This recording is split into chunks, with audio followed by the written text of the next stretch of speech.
It's really fascinating. Sometimes some knowledge can hit you with a strange impact. Um, I mean, to be hit, to realize something and the impact of it be so great that it sends waves of pleasure through you is a bizarre feeling. Um, but the light's speaking to us. The light is speaking to us through us, through itself. We are it. We're made of light, and it's intelligent. And now, because of the intensification of light, from these celestial, this amplification due to this frequency change, from the celestial rays, the cosmic rays coming from the galactic center, it's amplifying the light. So you really understand what light is. Photons are self-aware. So an amplification of light is an amplification of the intensity of awareness. It's a focus. I'm shaking the camera. I had a lot of coffee. It's an intensification of focus, of awareness, incarnate. You ever notice how when you focus on something, it's almost as if time slows, because light is awareness, and focused light is focused awareness, and slowed focused light is slowed focused awareness. Ergo, slowed light is focused light, right? Axiomatically. I mean, my thinking always moves in a circular pattern. It's weird. I guess that's the quality of Gemini. Air. So what I was trying to say is animals are actually a personification of the archetypes of light. And archetypes are sort of like what light is doing when it's in a state of non-duality, when it isn't given polarity, when it's not, when there is no alternation of current, and there's no division of its polar extremes, its polar potentials. So archetypes are what light, what matter, I guess how it exists before it's set into motion in time, and it takes on life and heat. And then through the course of being forced through matter, it sheds its heat and gives birth to it. It's just, well, that's the synthesis of force and form. I'll go into that in another. I tend to veer off. What I really want to say is about animals. You study animals, and animals are literally the personification of those archetypes. They're trying to find dark matter, but dark matter can't be found if you're looking at it through the lens of a person who understands things through extrapolating by dichotomies. Understanding what something is based on what it's not. That's dual thinking. It's black and white. You need to put things into a categories that allow you to group them and create new modes of understanding what things are by recreating the universe in our mind, instead of accepting what is and searching for the meaning, the underlying meaning of things by looking at what individual things have in common. It's the law of correspondences. Like, animals are the best explanation for this, because I was trying to explain how when vibrations impact the ether and it creates time and it sets particles into motion, and through their spin, their torsion, they take on heat, alternation of current, they take on polar extremities, and essentially create a fracture in time. And in that fracture, potentials exist in a quantum state. So they're all playing out at once. But within that field, the light is using its own math, its own torsion, its own spin, its own division of cycles, and its available material to build what it's capable of. So within this spinning spiral, the spiral of a galaxy. You have all of these archetypal forces that have converged and fallen into time, and through this process of torsion, they descend into matter. And here on Earth, what you actually have is a recreation of what all of those energies in heaven are doing. You have the layout of heaven here on the Earth. This is what it looks like in material form.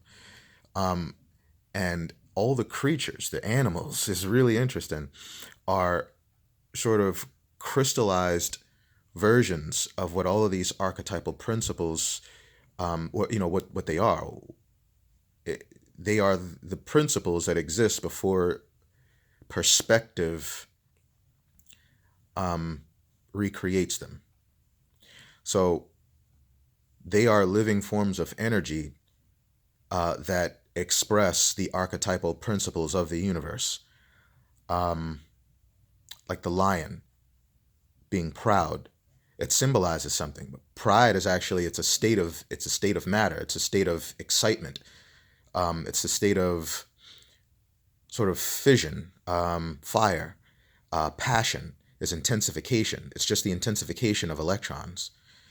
That's what drives electric current, electromotive force, is the pursuit of the masculine principle of an atom searching for its feminine half. So that desire is what gives it movement to complete itself, to close the gap between it and its what it perceives to be its missing half, and it moves atoms and causes them, it fills them with a desire. But that desire is archetypal. That desire is just a principle. That desire is what moves the elements. It's what urges electricity. It's what urges electromotive force.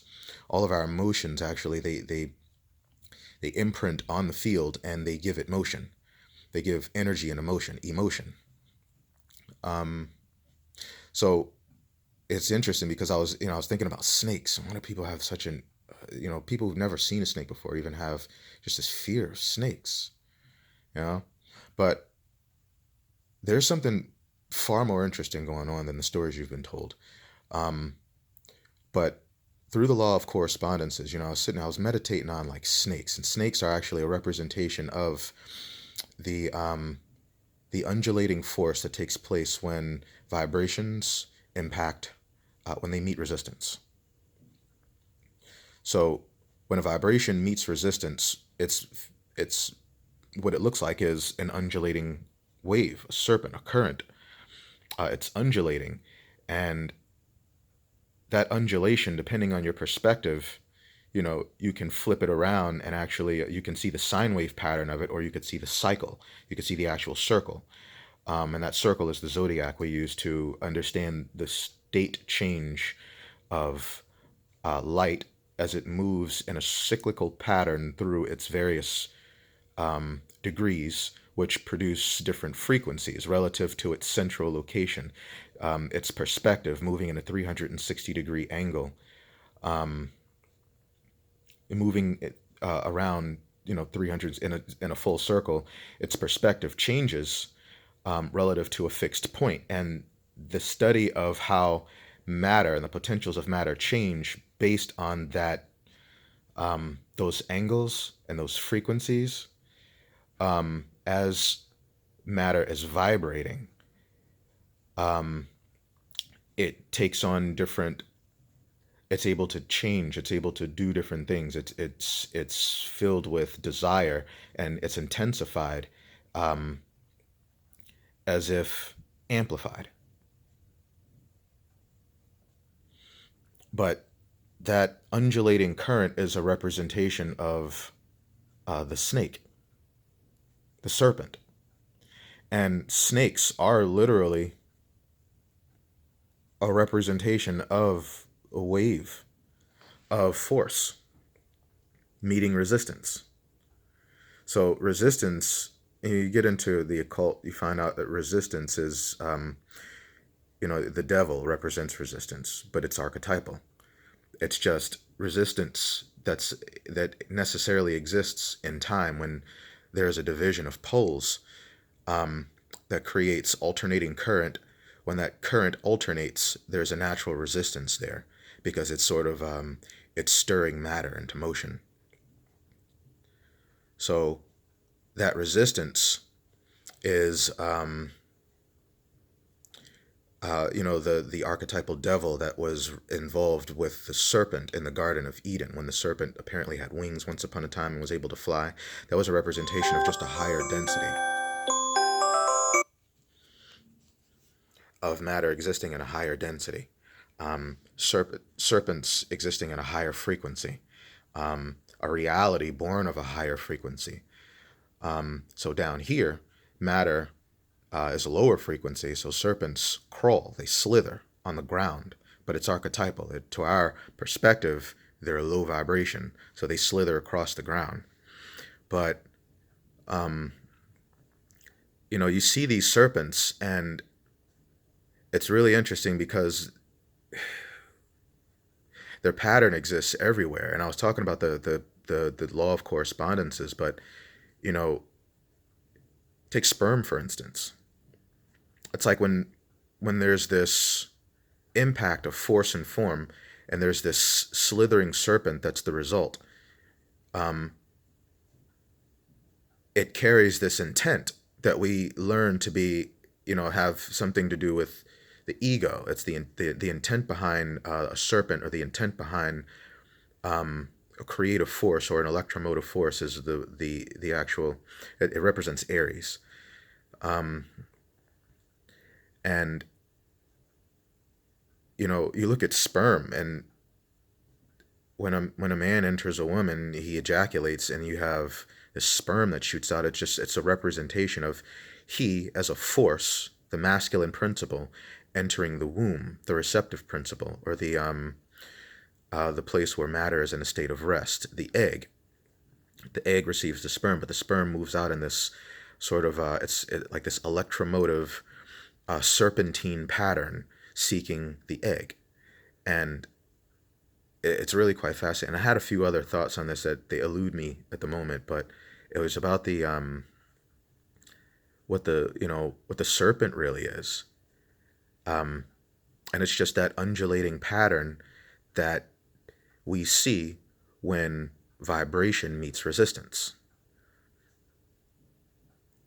And well, I wanted to talk about that before the thought escaped me. I have these thoughts all the time, so I've decided to, because I swear the light speaks to me. I hear these melodic tunes constantly, and they're beautiful, and they're always like far away, but nothing can move between they and me, and I always hear them like in my inner ear, but it sounds like it's coming from nowhere. But and for years I struggled with understanding, like, what the heck am I hearing? Because I studied like tinnitus. It ain't tinnitus. It's beautiful. It doesn't bother me at all, and they're almost deliberate. And I swear, it's like it's the closest thing I've come to finding describing it, or finding something that it's the equal is there's a group, or not a group, or a producer, if I think like new age music. The name is Dana. It's AESDANA. And dang, I must have had a lot of coffee because my voice is shaky. Dana. So Dana did this one track called Antimatter. It's really quite telling. And Antimatter, the first, like, I don't know, like 2 minutes of it reminds me of the tunes that I hear. It's so friggin' fascinating. And I wonder if anybody knows anything about this. I mean, please share. Man, I'm not photogenic at all. Okay, well, if you like the video, comment. Let me know what you think. Just some thoughts, and I want to start sharing what I think, so everybody, if any of this makes any sense to anyone else, if you can expand on this thinking, I think we can collectively expand our understanding of what we're all doing here, what the light's doing through us, and maybe reshape our sciences, our technology, because, man, I got a lot to share.